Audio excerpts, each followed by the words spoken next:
Good evening. Welcome to this LEGGETT Immobilier live webinar series, Buying a Dream Home in France. My name's Jonathan. I'm one of the senior traders at Lumon, and I'm joined with an expert panel this evening to talk all things France and property. So I'll shortly be handing over to our lovely panel for their own introductions, just to run through their service and how these are relevant to you when looking at a property over in France. Just a few house rules. There is a question box, audience, for you to submit your own live questions. We do have a number of questions submitted beforehand that we will be running through, but it's always good to get live questions to understand your thoughts. We've also got a couple of panelists who haven't quite joined yet, but they will be joining us a little bit later in the webinar. So ask away any questions you've got all to do with France and property.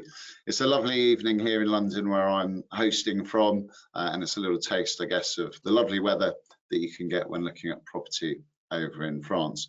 So just going to turn to each of our panelists for their intro. Lisa, if I can start with you, please. Hello, Jonathan. Hello, everyone. Yes, I'm Lisa Green. I moved to Brittany in France just over 20 years ago with my family. So have experienced all the aspects of an expat moving to France, healthcare, schools, etc., etc. Soon after, I discovered LEGGETT Immobilier and began working with them, and have been involved in French property for 18 years and have come across lots and lots of questions and scenarios. I've worked with a large sales team in the northwest of France, with colleagues across France in a sort of management team scenario, and I'm helping LEGGETT with customer services currently, in touch with lots of the head office team, lots of agents on the ground, have sold many properties myself and held clients' hands through lots of property purchases and sales, of course. So yeah, hopefully have lots of answers to lots of questions, or can help people find them afterwards if necessary. Thank you, Lisa. Yes, looking forward to hearing some of your answers with your expertise. Amanda, if we can pass over to you, please. Thank you. Thank you, Jonathan. Hello, everybody. My name's Amanda Johnson. I'm a partner at the Spectrum IFA Group. So we're a firm of international financial advisors throughout Europe. I'm based in the Loire Valley. At the moment, I'm in Valencia in our sailing boat. It's very, very hot here. And I have been in France, very similar to Lisa. Will be 20 years next year. And when we came, my daughter was only 5, so we've done the whole buying a property and doing the whole schooling, and I was a fully qualified financial advisor in the UK before I moved to France. So I'm fully regulated here, and I'm happy to answer any questions you may have. So thank you very much, Jonathan. Thank you, Amanda. That's great. And yeah, it's just a good example of how with these webinars, it's not just someone's expertise, their field of expertise. Of course, you're all living in France and living the life, and you can share some of your personal experiences, which is great. So Sharon, over to you, please. Thank you, Jonathan. My name is Sharon Revol. I'm a French mortgage broker. I'm currently sat in sunny Paris. It looks like I'm sitting in a cave, but it is really sunny here. I've been in France for probably about 26 years now, and a mortgage broker for 22 of those 26 years. I look after the international team specialised in non-resident and expat clients at CAFP. Before that, I was an independent broker for 20 years, and now, as I said, I look after a team of the international team at CAFP.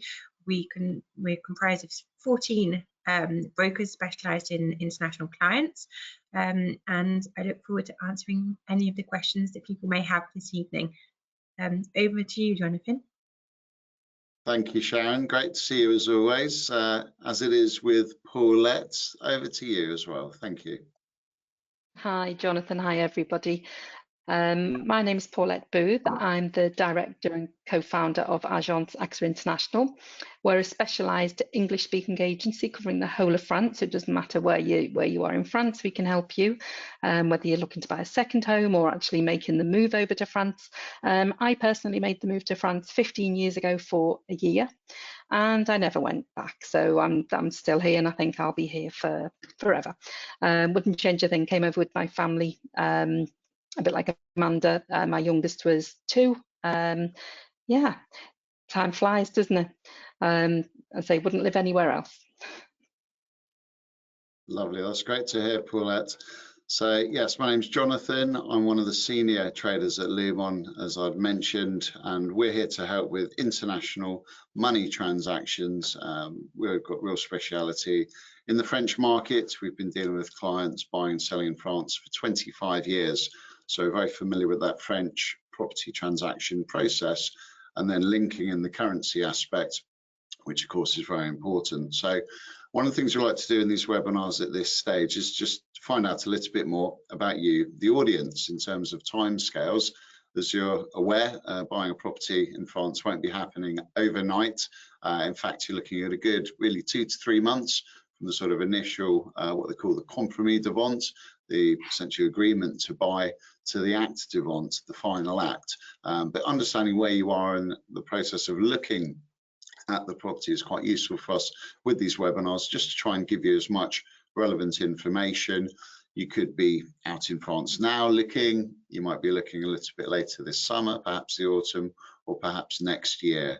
So thank you very much everyone who's answered. A lot of people looking like they're going in the next 6 months. So yes, should be some really relevant information for you this evening. Thank you very much everyone who's answered that poll. I'm just going to launch another poll. This is going to be to do with where you are financially in terms of putting in an offer. That's certainly very important when we talk about the foreign exchange market. Of course, in that 3-month window from start to finish of buying the property in France, the market will be changing. We've seen the FX markets changing quite a lot this year with a new man in the White House and lots of other things going on in the world. So we've got a number of different contract types that we can offer to fix and lock in an exchange rate. We'll be talking that through more later, but again, it's just quite helpful for people to put this information across. And again, it looks like the next 3 to 6 months is going to be quite popular, which is quite common. So thank you everyone for answering that poll. And then just our final one, where you're joining us from today. Of course, the buying process is exactly the same wherever in the world you're coming from, but there can be other slight nuances in terms of the currency aspect, of course, and there may be other relevant points to consider from other aspects, perhaps to do with wealth management and other aspects of moving your funds and your life across to France. So looks like about 50% of you from the UK, but a very large portion from America as well. And we see a lot of Americans buying in France. So we'll be looking to give you some useful information as well. So thank you very much everyone who has answered those polls, given us a bit more about you, the audience. Just a reminder, you do have the question box there where you can fill in your questions, submit some questions live. We have had plenty submitted in advance. So let's get into those questions. Lisa, I'm going to start with you, our property experts. Let's just get an easy one going, and I've touched on it a little bit, but perhaps you can just run through the buying process just in a nutshell before we dip into some of the more maybe trickier questions about buying, just for our audience, please, Lisa. Yes, okay, so when somebody decides where they want to be, that that's the first step. What kind of climate do you want? What sort of area? If you're already in France, are you moving to be nearer to some transport links, family, etc., etc.? But you need to identify the geographical sector, or at least a couple of tightish geographical sectors that you might wish to have, the type of property you want, whether that's for a permanent home, holiday home, something new build off plan, etc. Isolated in the countryside, in town, so on and so forth. So you make your criteria of what you think is going to match. Start to find some agents with whom you feel you can have a good rapport and get good information flow about the property, the area, etc. People with whom you can work successfully, because it is quite a long process to buy a French property, and it is good if you treat it as a relationship with full exchange of information from both sides. From the agent side, that's going to be the condition of the property, the availability, how accurate the asking price of the property is, whether it's really priced to sell, whether there is a little margin of negotiability, to some extent, obviously observing confidentiality of the vendors, their situation, whether they're looking for something to be sold as quickly as possible, whether they could have a little wiggle room on completion dates, and that could suit both of you because your project to move is a little longer and theirs to sell is a little less pressing. So getting that information from the agent is important. From the buyer's side, being willing to share your information is also important, and share it honestly. If you say you're a cash buyer, that means you have the cash available. It doesn't mean when I have sold my house. If you have a property to sell, don't be afraid of telling the agent that you have a property to sell and discussing with them the kind of area it's located, how quickly it's likely to sell. So that's all prior to the visit. You obviously work towards viewing some properties. Again, depending on your timescale, if you've been transparent with the agent, whether you are looking at what you might be able to get for your money in 6 months' time, that's going to be a completely different kind of set of viewings from, I have the money, I am coming for 3 days, I really want to buy something on this trip. So, they will work with you to target the kinds of properties you'll be looking at, depending on your circumstances. Once you've identified the property that suits you, you will obviously move towards making an offer. Transparency is key. Leggett is obviously an extremely transparent company. You'll be given certain diagnostic information about the property up front, i.e. the DPE for most properties usually, which is to do with energy efficiency and so on. Other diagnostics will possibly have been done up front, or sometimes they're only made when the contract is going to be issued. But ask the agent about the condition of the property, what they expect the diagnostics to say. Do they already have them? So that when you're making your offer, it's really taken into account all of the considerations. This is an offer for the house only, or this is an offer for the house, and I know they said the furniture could be included, and I want it all, and I want that ride-on mower, and I know the septic tank needs renewing, so I factored that in. Just be really clear about what your offer actually includes. The agent will then obviously be the point of liaison between the vendors and the buyers in terms of negotiating the offer to acceptance. And once it's accepted, you'll be asked to sign paperwork to reserve the property for you, which binds the vendor to reserve the property for you, but it doesn't bind you at that stage. It commits you to then signing what's called the pre-contract, which can be a compromise, as Jonathan said, or a promise drawn up by a notaire. And at that point, after the calling off of that pre-contract, you will be committed to the purchase of the property, providing all of the contractual obligations are fulfilled. So you can get the property reserved for you and then move towards signing the actual legally binding pre-contract, which would have annexed to it all of the diagnostics in full, drainage reports if relevant for that property, inventory of any contents included that you've negotiated, any suspensive clauses, if you've agreed some special clauses for the contract, like subject to planning permission for a swimming pool, or something that's completely acceptable and transparent and black and white, so it can be achievable for both parties, for the vendor, the buyer. So you can't have a suspensive clause of, if I win the lottery, it has to be something that is actually something which can definitely be measured in a legal sense.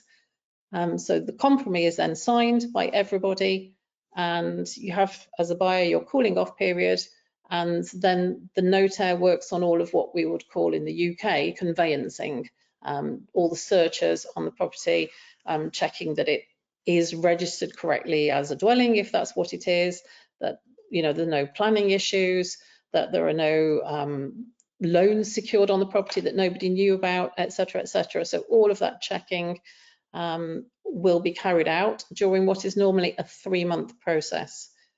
Moving on to, back to finances, you will normally be asked to pay a 10% deposit on the property, on the net vendor price of the property, the actual price of the property itself, as you sign the compromise, and it becomes binding at the point when the compromise cools off after your reflection period. And then on the day that the act is signed, normally, as I say, 3 months later, that's when you pay the balance for the property, and you need to make sure that you have all of the cleared funds available in euros. If you don't already have euros, I'm sure Jonathan can help you get them, so that they can be transferred to the notaire so that the act can take place. And the notaire will have either the actual vendor and buyers there, or representatives of or proxies for the vendors and buyers at the signing of the act, as it's called. And from the moment that document is signed, the keys are handed over, it's your property. And one of the great things, isn't it, in France compared to the UK, the notaire acts for both the buyer and the seller, whereas in the UK you've got two sets of solicitors. And it, my experience, I've done, like yourself, tens of thousands of property deals in France. It seems to be a lot more regimented and straightforward in some senses, whereas in the UK, my experience anyway, with so many different parties, things can really sort of bounce around. You don't know if it's going ahead. In France, you seem to really know where you are, and okay, it takes its time, but actually it can be a lot smoother. That's my experience of it.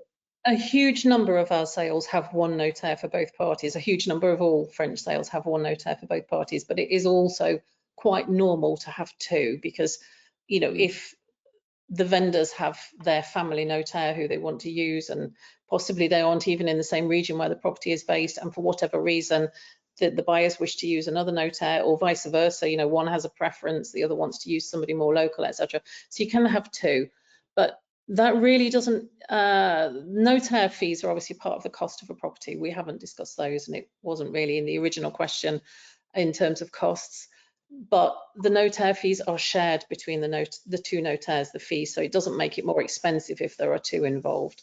No. And sometimes it can be quite interesting. I'm going off on a sidebar now, so I apologise, but it can be quite interesting for the agent when there are two notaires involved and they wish to both show how very wise they are, and they have a notaire off, and we see incredibly complex legalese French emails exchanging between them to show I know what I'm doing. Oh, so do I. Well, anyway, lucky. hopefully that answers the question. No, that's very good. A very good overview. And of course, the best thing to do for anyone buying is, like I say, to have a good conversation with one of the agents just to talk through it all, as they are the specialists. But no, that's really helpful. Thank you. Right, Sharon, let's turn to you, talking about the finance side of things here. We've got Darlene Sibley from Canada. So obviously we can all help Canadians as well as Americans, Brits and other nationalities. She's asked, can you get a mortgage when buying a property that is currently a functioning B&B and will continue as one? Not really is the answer. Well, you kind of can. It depends on your situation. It depends if you can afford the mortgage without using the income from the B&B, in which case we can do just a straightforward residential mortgage for you as a Canadian buyer. That's absolutely fine.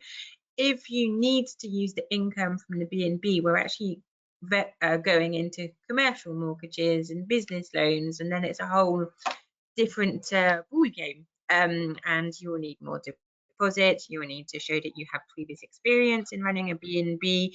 The lenders will look very closely at your personal situation, how you're going to manage it. Have you managed one before? Do you speak French? And all of those sorts of things. It is possible. We have done arranged finance, generally for short-term finance, for people in situations where they've taken over a B&B and want to be running a B&B. They've had to come up with very solid business plans and again show that they have experience. And then what they do afterwards is refinance in a couple of years' time based on their actual business accounts. Can be quite dangerous if you use short-term finance, but if you know what you're doing, then normally you should be okay.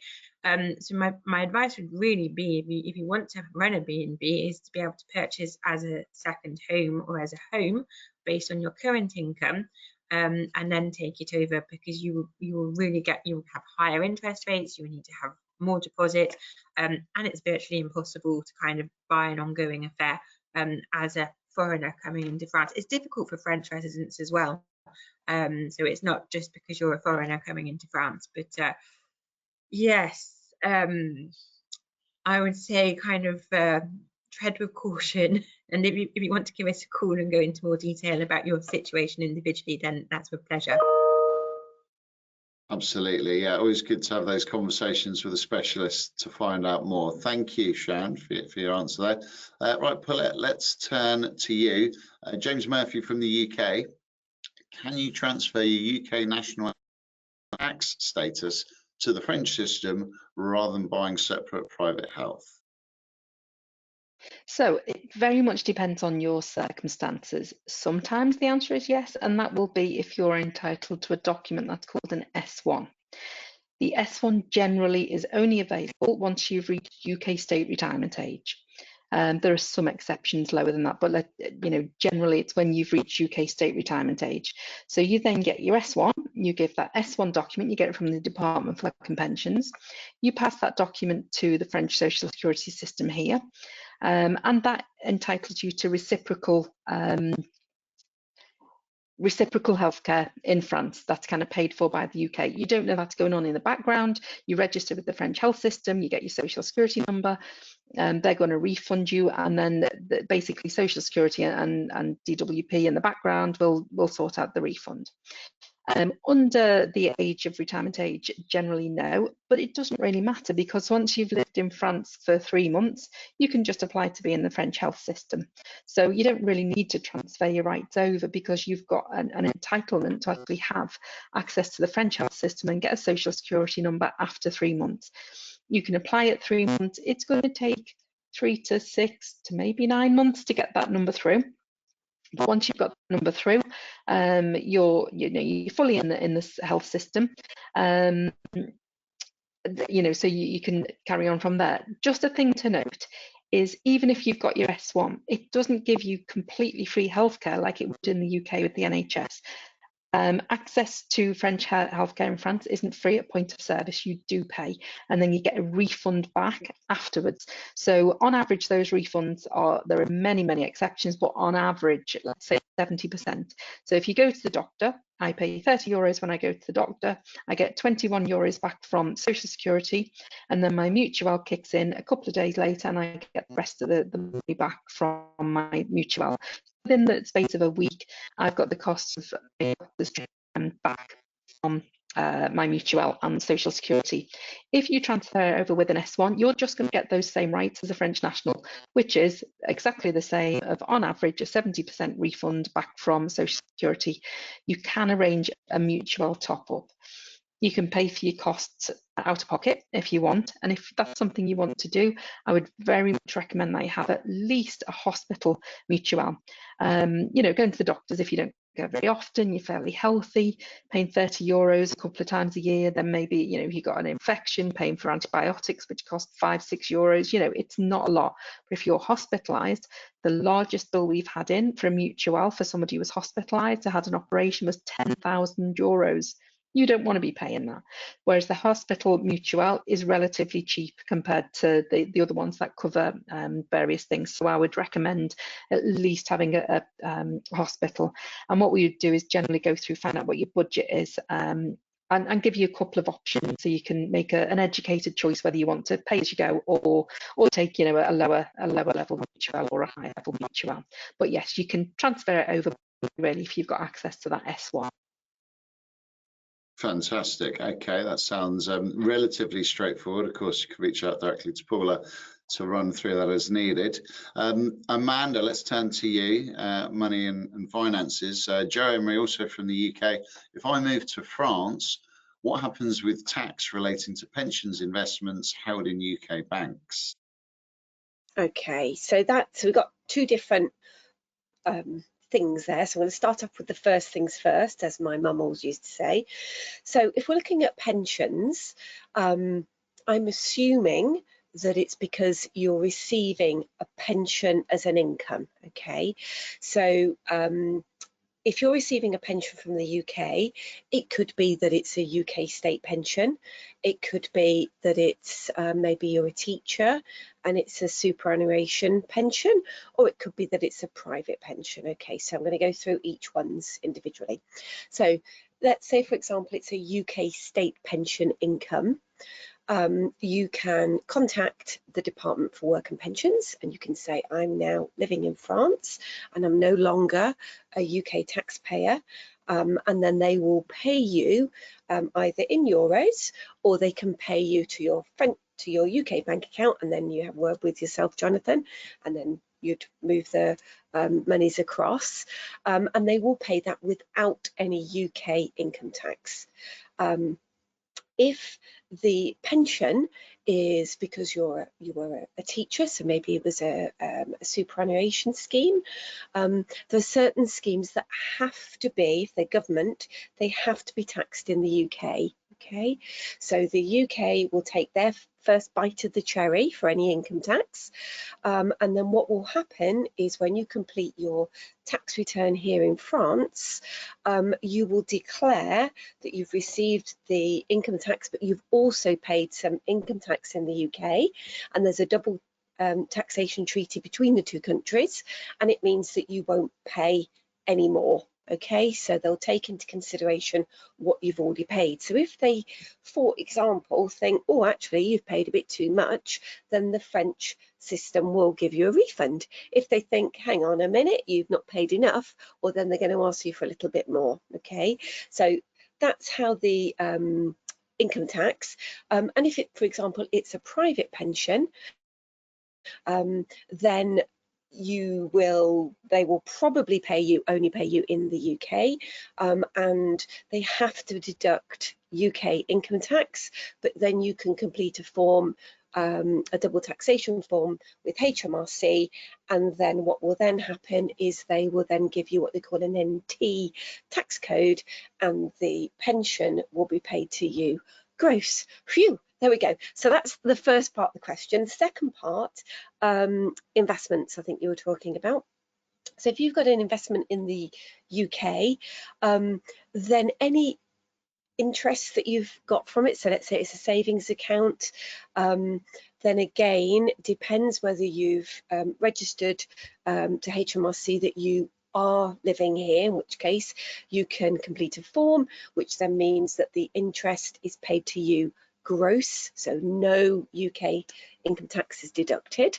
But obviously, again, if you haven't done that, then when you complete your tax return here, then there'll be some tax to pay here.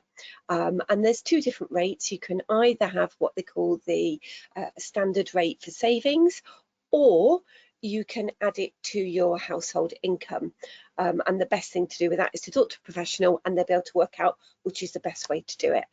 Do you think that answers the question, Jonathan? Are you happy with that?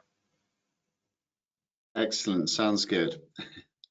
Okay. Thank you, Amanda. Well, good evening, Tracy. I hope you're okay. Thank you for joining us. Perhaps you just give us a quick intro, our relocation expert, just before asking your first question. We'll jump straight in with you.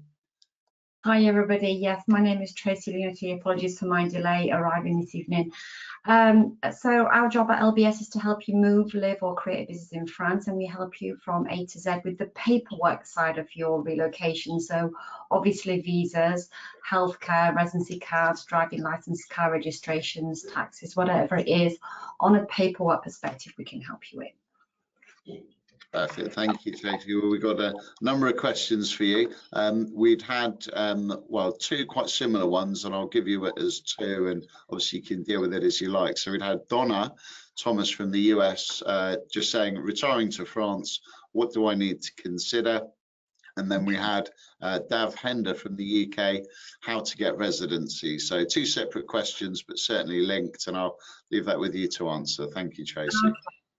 Okay, so Donna asking about retiring and what she needs to consider. So obviously, The important part of this is the visa to start with. So coming from a non-European country, then you need to get a long stay visitors visa, which is basically a non-working retirement visa.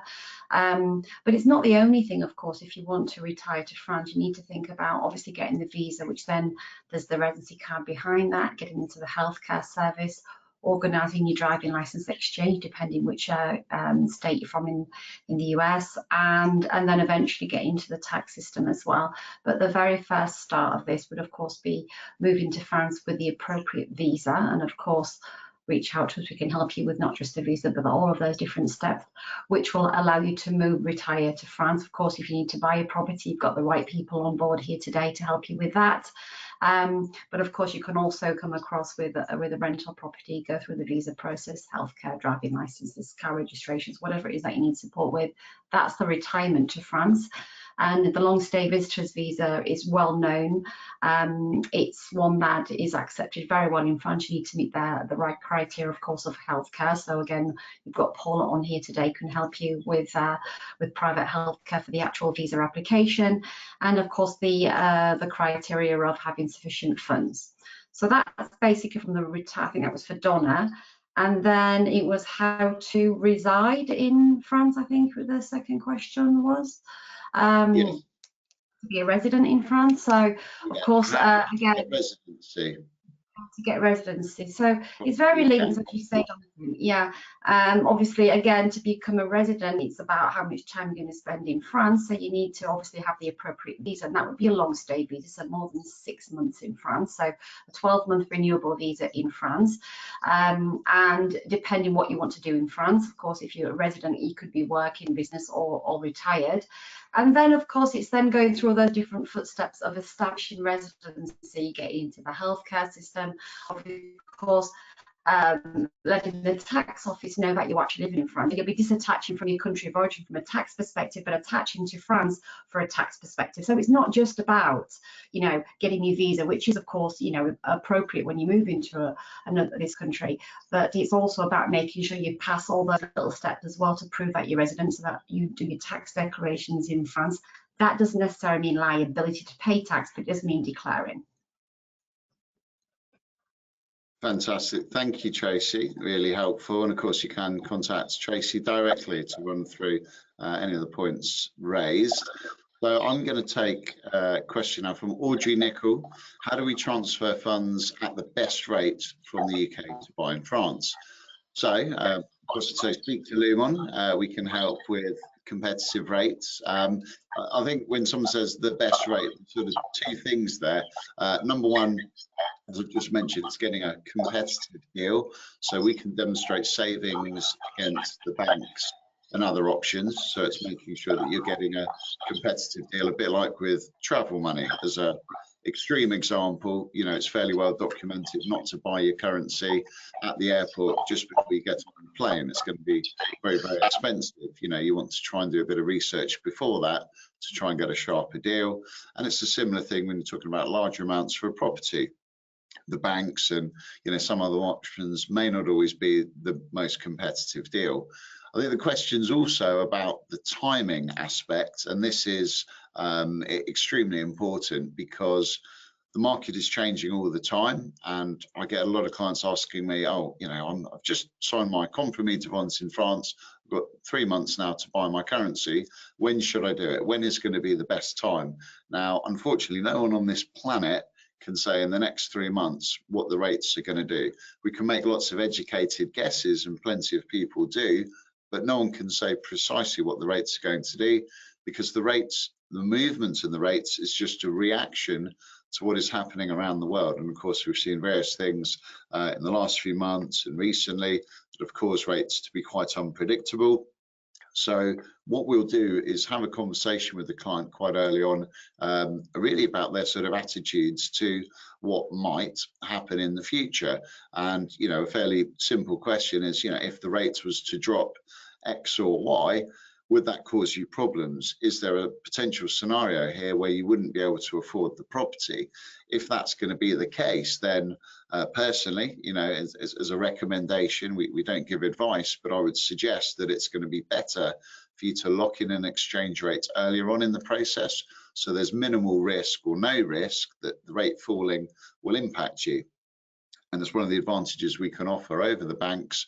If you're using the bank, you've got to buy the currency on the day when your payments are due over in France, whereas with Lumon, you can actually lock in an exchange rate quite early in the process. So when you actually do that is up to you, but we will give you the option to lock in a rate quite early on to prevent the market moving against you if you don't want any risk. If you're a bit more speculative and you really want to hold out and wait for that rate to go up and you can afford if it drops, then you can leave us with a target and we can follow the market for you and track things. Just as a guide, 200,000 euros has varied by £10,000 since February. If you're talking about 200,000 euros with dollars since January, it's varied by $25,000. So it just shows how these market movements can really affect what you're going to be paying. If that worries you that it could change that much, then you should probably be locking something in, and we can have a chat about targeting a particular rate if you really want to hold on for something to get better. So how do we help with the best rate? It's information about your options and then trying to track the market for you to really try and find a rate that you'll be comfortable with. So I hope that helps. Lisa, a question for American buyers. How easy is it for Americans to buy in France? It's very easy. There's no impediment to it. Obviously, I suppose the main issue possibly could be just distance. It depends on your circumstances. If you're working and it's difficult for you to have lots and lots of viewing trips over, then the best way is to establish, again, great relationships with an agent, get lots of photos, video tours, WhatsApp viewings, FaceTime viewings, whatever, of the property, to try to sort of line things up at a distance as much as you can if being over for visits is an issue. But there are no impediments to the actual purchase. Tracy obviously is better placed to advise on the logistics of being able to live there once you have acquired the property. But there's just no impediment at all. And you know, we do deal with a lot of American clients, always have lots of them buying at a distance. You know, put a great emphasis on customer service, which is what American clients usually expect from realtors. You know, they view it very much as a relationship, which we also like to do. Got a number of actual American colleagues, obviously, at Leggett, who are more than happy to share their experiences of the move, and possibly, if they're in the good geographical location of where you want to be your main person on the ground hand holder, so you can have that kind of realtor relationship with someone who's also relocated from the US. Basically very easy to actually buy the property, nothing complex about the purchase, just because you're American. Yeah. No, thank whether you. Live it in or not, that's over to Tracy. I'll just come back. We had a lady called Cleo come in. Just a point we made earlier about buyers and representative notaires. She says, is there a buyer's representative or only a seller's representative? And who protects the buyer's interest if there's no buyer's representative? So I think it's just maybe to clarify this point around the notaire and who they're acting for. They're acting for the state. They're quasi-state officials, although they have their own cabinets and you know, it's their own business. They are authorized by the state, collecting taxes for the state, heavily regulated by the state. They're incredibly risk averse. They are neutral. They just want a transparent, safe transaction for everybody. And if a notaire thinks there is anything happening with a property, like for instance, say it's an inheritance property, and they think there might be a second cousin 3 times removed who hasn't had their share, which is worth, you know, €200, but they've got to trace them through a genealogist, etc. They will not move forward if they think there is anything at all risky about the property or anything to do with the property, the title, you know, the planning regs of it, anything. They just will not move ahead. So as an agent, when I'm selling a property, I'm representing everybody and want to be as transparent as possible. We'll give everybody all of the information they require. Hopefully all agents are doing exactly the same. Certainly that's the Leggett philosophy. You can engage with the notaire at any point in the process to meet with them before the signing of the act. You may sign the pre-contract with the notaire, you may sign it directly with the agency or at a distance, but you can take an appointment with the notaire to just say, talk me through it. I want to see you without the agent present, without anyone else present. I want to get some inheritance advice from you. You know, the notaire's role is wide ranging. It goes beyond just the property transaction. It is for estate planning, inheritance, etc. The French way of buying property is incredibly safe. It is quite a lengthy process. It's a very transparent process.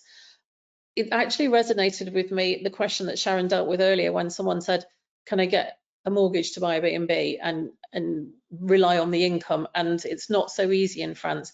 It's not so easy in France to get yourself in a pickle as it might be in some other countries. And that is a good thing. You know, it's a safe place. It's a place where it's not a nanny state by any stretch of the imagination, but it's a safe place to do business.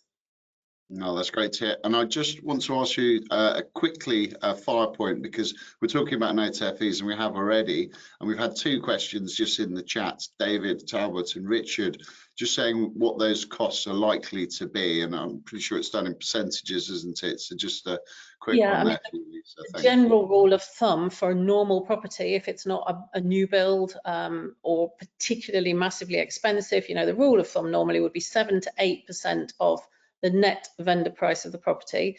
So if the house is 200k net vendor, then, you know, think in terms of 16,000 for the notaire fees, and you won't have any nasty surprises, and you're likely to pay a bit less and have a bit back. You know, work on that in your budgeting and you'll be okay. It might be a bit less, but work on that. And it includes all of the purchase taxes that are sent to the department and the state, and the notaire's actual admin costs and out-of-pocket expenses of the notaire. The whole lot is all encapsulated in that percentage. So again, no nasty surprises. It will be in the pre-contract as a specific amount, and you will not be suddenly asked for another lump sum towards the conveyancing being finalised. You know, it will cover it all, and in 99.9% of cases, what has been asked for will, well, in all cases, it will more than cover all of the costs, and you will get an amount back. The notaire will have that's one of the great things, isn't it? With you're never paying more than that, and you know straight away up front. Sometimes there's this worry that, oh, I'm buying a property in another country, I'm going to go to these hidden things. It's really transparent, isn't it? So, and because it's part of the contract, if you were asked for more, it would invalidate the contract, because the contract has that amount in it. That's what you've contracted to agree to pay that for the house, that for the notaire, la la la. So it would invalidate the contract. So that's why they have that cushion in there of a few hundred extra or whatever. Yeah. Well, I'm glad that we've made that one clear. Thank you very much. Right, Tracy, we've got quite a long question here, so I'll just sort of try and summarise. But really, we've got a chap, Grant Butler, who's going to retire in the next couple of years, taking his whole family, wants to start a business with a few different questions. But just perhaps you can summarise there for someone with, you know, sort of taking their whole life across and trying to start a business, what would be one of the better sort of visas to be considering, and perhaps just some of the options there. Thank you.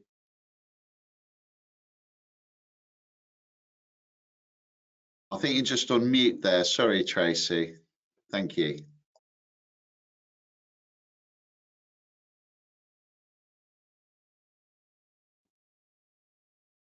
Oh, don't know if we can hear you, Tracy.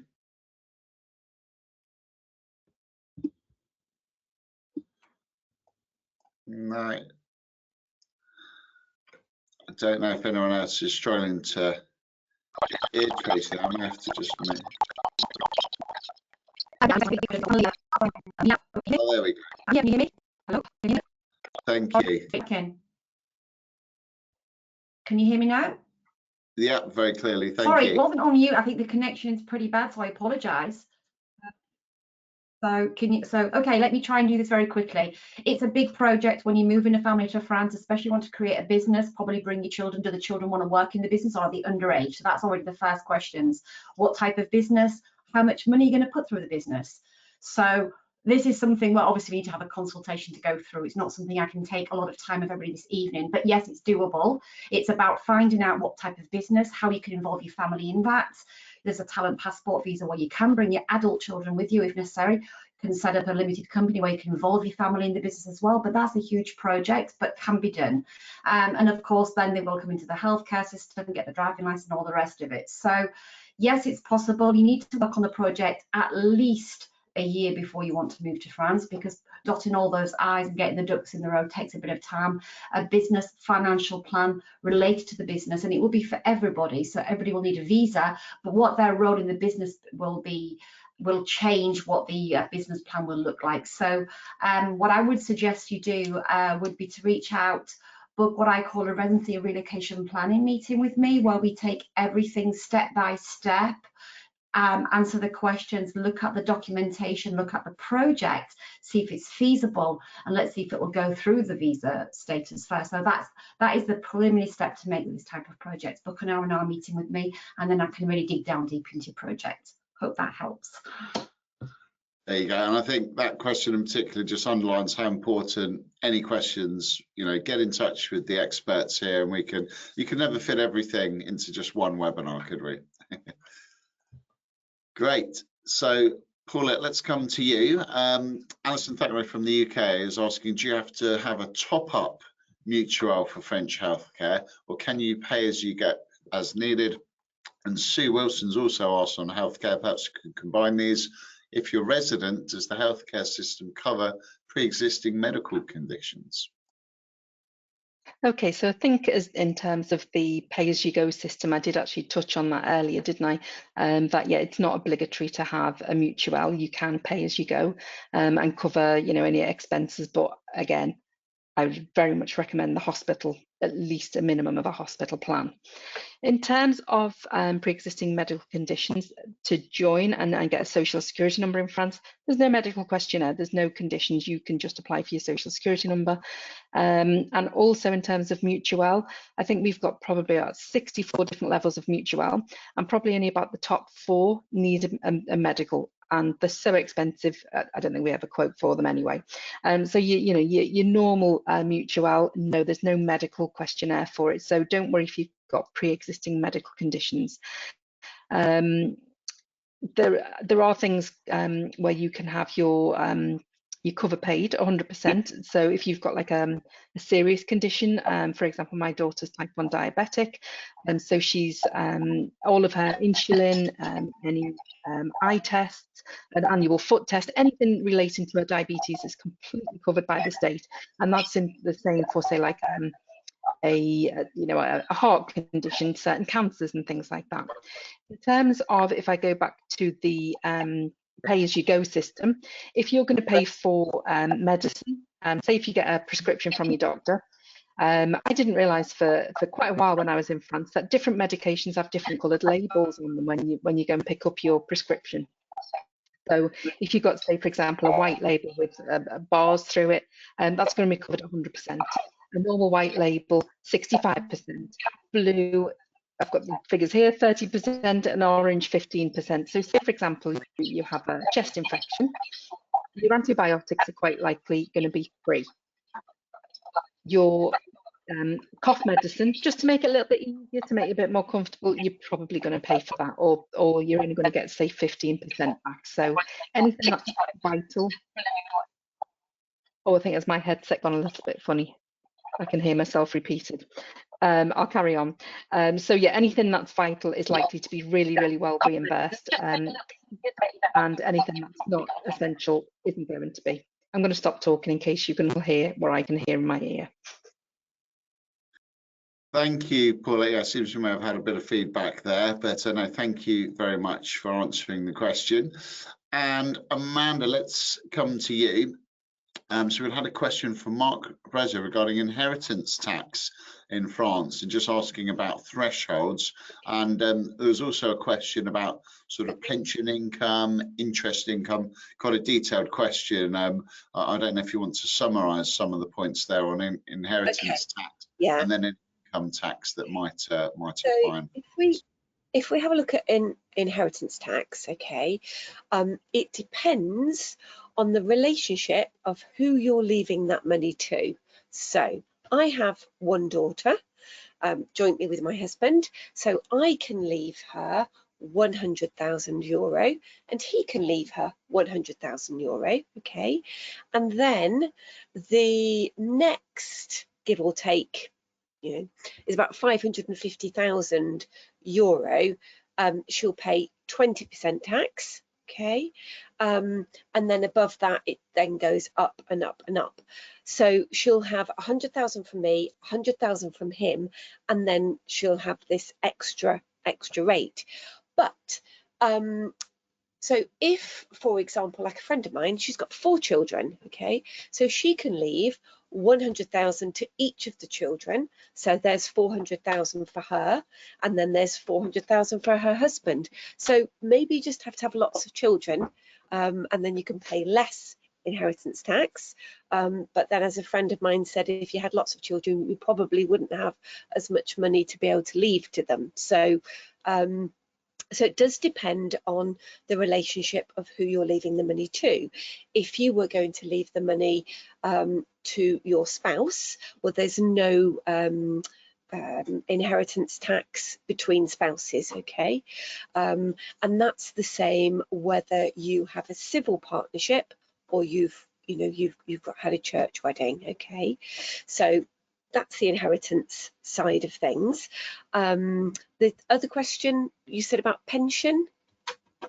Yes, it was just asking what income tax is likely to be applied to pension and interest income, so any income in France, essentially. Okay. So I'll just do a quick what the rates are. So as a couple, so you're taxed as a household. So the first 35,000, if you're in a civil partnership or you're married, is tax-free. Okay, and then the next 35,000, you're taxed at 11%, and then it goes up to 30%, and then it goes up larger and larger. Okay, and that doesn't matter what nationality you are. Okay, and you're taxed as your worldwide income. So for example, if somebody's living here but they've got rental in the US, then they need to declare their rental from the US here as income. Or if they've got someone's I've just been moved, sorry, and then if somebody's got a rental in the UK, then again, they have to declare everything here on your worldwide. I'm moving back again. It's like that old-fashioned celebrity squares, isn't it? I'm moving one there and then I'm down there. So it's, the best thing to do is to talk to somebody like myself, and I can deal with any nationality. So you don't have to be just French, you don't have to be British, you can be Irish, you can be Canadian, you can be US, and I can help everybody, but everything is on a case by case. But I was going to say that don't get too worked up about the taxation here, because even when we start looking at the inheritance tax, there's lots of things that we can do when we look at inheritance tax planning to make sure that we can minimize the amount of tax that you end up having to pay. And that's just like any financial planning. So does that help? Is that okay? Thank you, Amanda. I think that's good. And definitely with tax, as much as anything, you need a proper consultation on those things. But thank you for that overview, and I hope that's been helpful to the questioner. So I'm going to take one now, and we'll fly through these as we go down to the last few minutes of the webinar. What's the process for exchanging currency? How does it happen? So it's very easy. With Lumen, you can register on our website or over the phone, totally free of charge. Within minutes, you can be purchasing currency. It's either at the end of the phone. With the more complex type of contracts we do, it's often on the phone, simply because we need to ask certain questions and make sure you can get the money together. As specialists, there's lots to consider besides just the exchange rate. banking limits, where the money's going to go to. If you're doing one of these forward contracts where you fix the price and you pay it in the future, we need to understand a bit more information. So it's either done over a phone call, specialists like myself or some of our other teams. Some of my colleagues have done this for 22 years, talking people through the currency markets and the process of buying. So the conversation on the phone to buy the currency, or you can do it all online for simpler transactions, for living expenses and things like that in the future. You can do that all online. And then the question went on to ask, do you contact us when the rate is good? Well, as I mentioned earlier about updating clients on the rates, yes, we'll let you know what is happening. Actually, just lately, the euro has been a bit stronger against the pound and the dollar. So unfortunately, we've been letting clients know that the market's moved against them a little bit. So we can then have those conversations. Like I mentioned before, do you want to be defensive and protect your rates, or do you want to hold out and wait for things to go higher? And we can update you on the markets and what's happening with a view to trying to target those better rates. So yeah, very simply, all done over the phone or online. You then transfer your funds through to Lumon. We make sure you've got all the bank details, and then we can actually pay direct to the French notaires. I think last year Lumon used about 750 different French notaires, and we work with all the notaires that all the panelists will be using for their clients, so we can ensure those transactions go through very smoothly. So hope that helps to answer that question. And another question I had, which I want to turn to Lisa, and this was submitted live by Laura Reed, and it was just asking, we're selling a UK property to move to France. Are we better to complete on that sale and then start looking over in France, or should we be putting those two processes together? Well, that's quite an interesting question. I think that you can enter into a chain in the normal way. So you make the sale of your UK property a suspensive clause.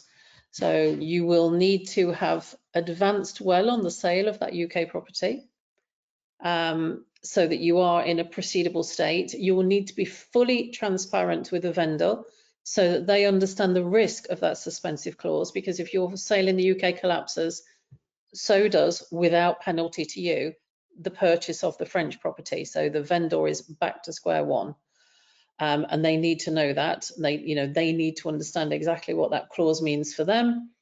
But you can do it in that way. Now, there are agents who think that it isn't correct. There are notaires who think that it's perhaps not correct because it's a risk, etc.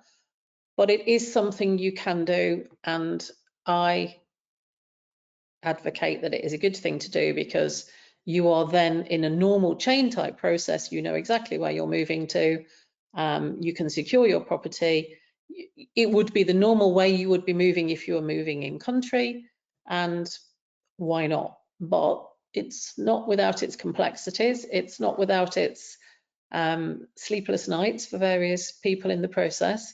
But as a buyer, if you find an agent, a vendor, and a notaire who will allow you to proceed on the sale of your UK property, being a suspensive clause, and your UK sale falls down and it's all, totally honest and you can prove it, you can then be released without penalty from the contract if it was correctly written that your property sale was a suspensive clause. Thank you, Lisa. That's great. And yes, the forward contract I'd mentioned, where you fix the rate in advance, is really useful for that if you are taking that slightly more risky route, but certainly possible. Sharon, let's come to you with a final mortgage question.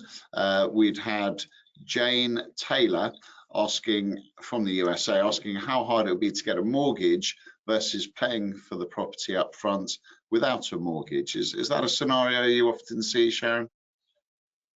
Well, it's obviously easier to buy a property without a mortgage because it means you won't have to jump through as many hoops. However, moving all of your money, maybe from your savings and investments in the US, isn't the best option for you, and the leverage of a mortgage can help you. You may need to be able to move quickly to buy a property. Maybe the vendors don't want to have a mortgaged buyer. Maybe they don't want to have the clause within the compromise for you to have a mortgage. and would prefer somebody who can move quickly as a cash buyer. In that case, you may want to buy without a mortgage, but know that you can put a mortgage on the property in the 6 months following the purchase. So you can be a cash buyer and then be a non-cash buyer. You can get your money back and do something else with it, invest it. Interest rates in France are relatively low compared to the US and Canada. Generally, we're around 3.5 to 4.5% here at the moment, for durations between 15 and 25 years. So quite considerably lower. However, applying for a French mortgage isn't an easy situation. You do have to document every aspect of your finance, so your income, your debt-related outgoings, your tax, your bank accounts, etc. So I'm not going to sit here and say it's easy to apply for a French mortgage. My role as a broker is to make it as easy as possible for you and to accompany you throughout the whole process, translating the cultural differences, translating the documents from the banks, managing your expectations, helping the bank understand your situation as well. It is a process. It does take about 8 weeks to get a French mortgage at the moment. It might take a little bit longer over the summer because France comes to a standstill between 15th of July and the 15th of August. It's France. That's why everybody loves France, because we still remember, to take holidays, to drink nice wine, to eat nice food, etc. Yeah, it's quite a complicated process, but it can be made easy with the help of a specialist. Perfect. No, thank you very much, Sharon. I think that's got to be the key takeaway today, the help of a specialist. Buying an overseas property, the world we're living in is becoming a lot more digital, isn't it? And there's lots of benefits of that, but less human personal interaction. But there's some things in life you just need to speak to a human and run through these things properly. And mortgages, healthcare, buying a property, currency, these things you can't beat the experts. So thank you very much, everyone, today. I've had a really good evening. I hope everyone else has too. Thank you very much to all our audience for joining us. I'm just going to go around each of the panelists just to give us a quick outro and maybe a soupçon, a je ne sais quoi, or something fantastic about living in France as to why our lovely audience should come and join you. I'm in London. The rest of the audience, the rest of the panelists are all in France. But Paulette, if I start with you, please. Thank you.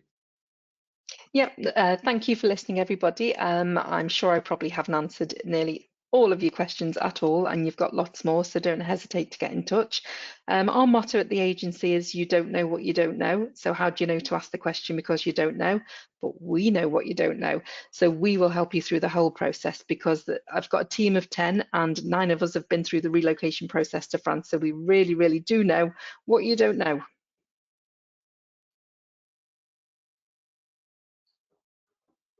Thank you, Paulette. And Amanda, over to you, please. Thank you.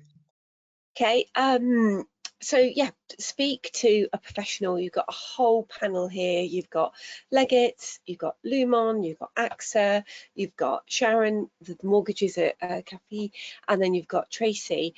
Get all those experts on board. That's what we're here for. So my best bit of advice is don't be afraid to ask any question, because no question is a silly question. So there you go. Brilliant. No, thank you, Amanda. Thank you for this evening. And Sharon, to you, please. Thanks, Jonathan. I would just reiterate what everybody else has said. Speak to the experts, plan in advance. No question is silly. We know the questions that you won't know to ask. And everybody's situation is individual.